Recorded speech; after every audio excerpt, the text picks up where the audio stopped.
Welcome to Ancient Rome, a fever dream you won't believe. All right, gather round, history hooligans, and let's talk about the Romans. You know, those toga-wearing, wine-guzzling, empire-building maniacs? We're not here for the boring stuff, oh no. Today, we're diving headfirst into the extreme crazy side of ancient Rome, the stuff they don't put in textbooks. We're talking gladiator blood as medicine, unibrows as the peak of fashion, and toilets so public they make a Greyhound bus look like a private island. So, strap in, because we're about to expose the top 20 craziest things those wacky Romans got up to. Let's get this chariot rolling. Gladiator blood. The ancient Gatorade? Now picture this. You're in ancient Rome, and you're having a rough day, like really rough. Your crops failed, your sandals broke, and your pet lion just ate the neighbor. But hey, chin up, because there's a gladiator fight happening later, and you know what that means? Fresh, organic gladiator blood. Yes, you heard that right. The Romans, in all their infinite wisdom, believed that the blood of slain gladiators held magical healing properties. Got epilepsy? Down a pint of gladiator juice, feeling a bit faint? Gulp down that crimson smoothie? Look, I'm not a doctor, but I'm pretty sure drinking blood isn't on the approved medical advice list these days. The unibrow, a love story from ancient Rome. Okay, let's talk beauty standards for a second. Forget your Instagram filters and perfectly sculpted eyebrows, because in ancient Rome, the unibrow reigned supreme. That's right, folks, having a single glorious eyebrow caterpillar crawling across your forehead was considered the epitome of attractiveness. They even had special makeup, made from soot and other delightful ingredients, to achieve that coveted unibrow look. Now, I'm all for embracing natural beauty, but I think I'll stick to my tweezers, thank you very much. Vomitoriums, not what you think, or maybe it is. Now, I know what you're thinking. Vomitoriums?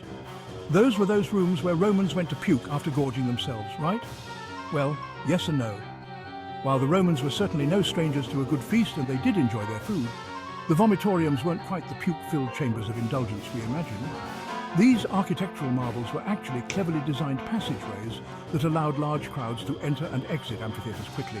Think of them as ancient Roman express lanes for your entertainment pleasure. But hey, if you ate like a Roman emperor, maybe a quick trip to a vomitorium wouldn't be such a bad idea after all. Chapter 4, public baths, where everyone knows your name and your body odour. All right, let's talk hygiene, or at least the ancient Roman version of it. Public baths were all the rage in ancient Rome, and for a good reason.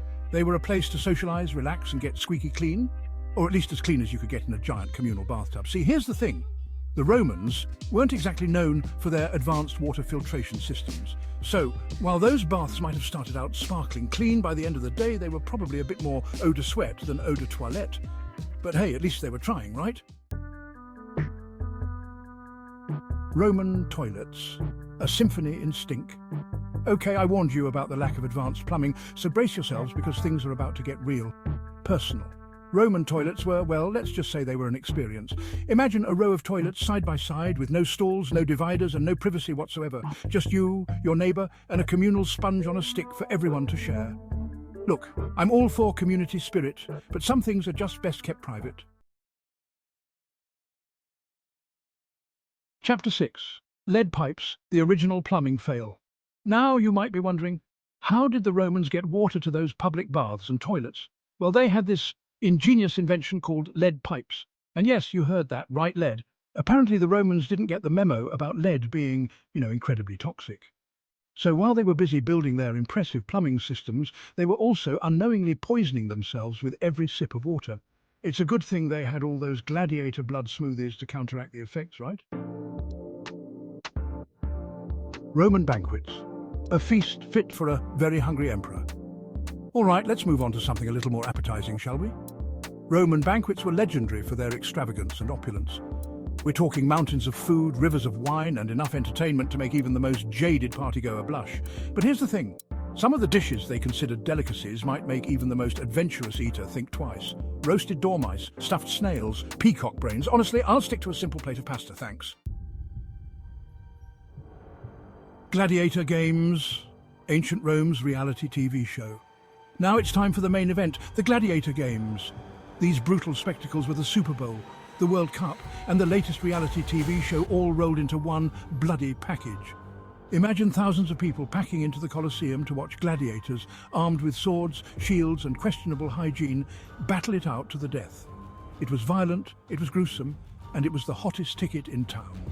Thankfully, our entertainment options have evolved slightly since then. Chapter 9. Roman roads, they're still standing, unlike your last relationship.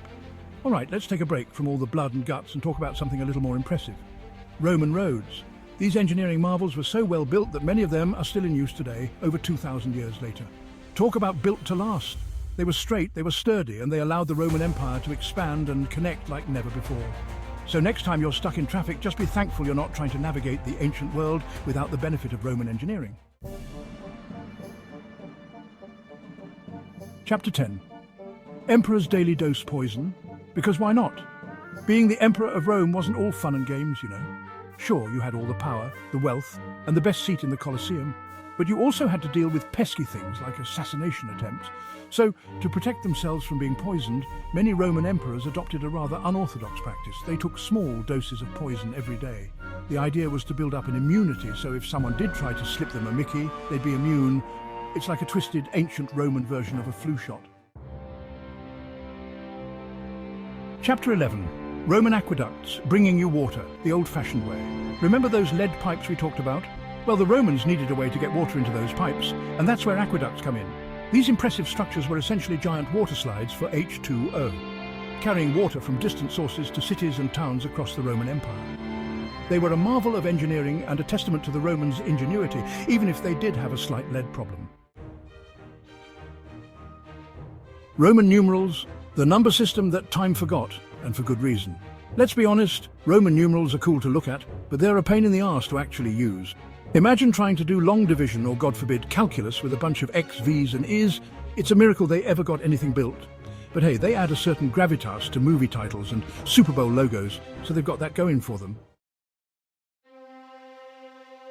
The Romans weren't exactly known for their subtlety, especially when it came to their gods and goddesses. Their pantheon was a hot mess of family drama, infidelity and power struggles that would make even the most scandalous reality TV show blush. You've got Jupiter, the king of the gods who couldn't keep it in his toga, Juno, his vengeful wife, and a whole cast of characters with names like Mars, Venus and Neptune. It's like a daytime soap opera, but with more lightning bolts and less Botox. The Roman army was a well-oiled, highly disciplined fighting machine that conquered most of the known world. But they didn't achieve that through brute force alone. They were masters of strategy using innovative tactics like the testudo formation, where soldiers would lock their shields together to create a giant, moving tortoise shell. It wasn't exactly subtle, but it was damn effective. We've already established that the unibrow was the height of fashion in ancient Rome, but how did they achieve this look, you ask? Well, they had a little something called unibrow makeup. That's right, they literally had makeup specifically designed to paint on a single glorious eyebrow. They used soot, antimony and other natural ingredients to create the perfect unibrow because nothing says I'm attractive like smearing charcoal on your forehead. Roman festivals, party, like it's 19 BC. The Romans knew how to throw a party, and their festivals were legendary for their excess and debauchery. From the Lupercalia, a fertility festival involving sacrificing goats and whipping people with their hides, to the Saturnalia, a week-long celebration of Saturn where social norms were reversed and slaves were temporarily freed. These festivals were not for the faint of heart. Just imagine Mardi Gras, but with more togas and fewer beads. Roman sundial timekeeping, but make it complicated. Forget your fancy Apple watches and atomic clocks. The Romans told time the old-fashioned way, with sundials. But here's the catch. Their hours weren't all equal in length. They divided daylight into 12 hours, regardless of the actual length of the day. So an hour in summer was longer than an hour in winter.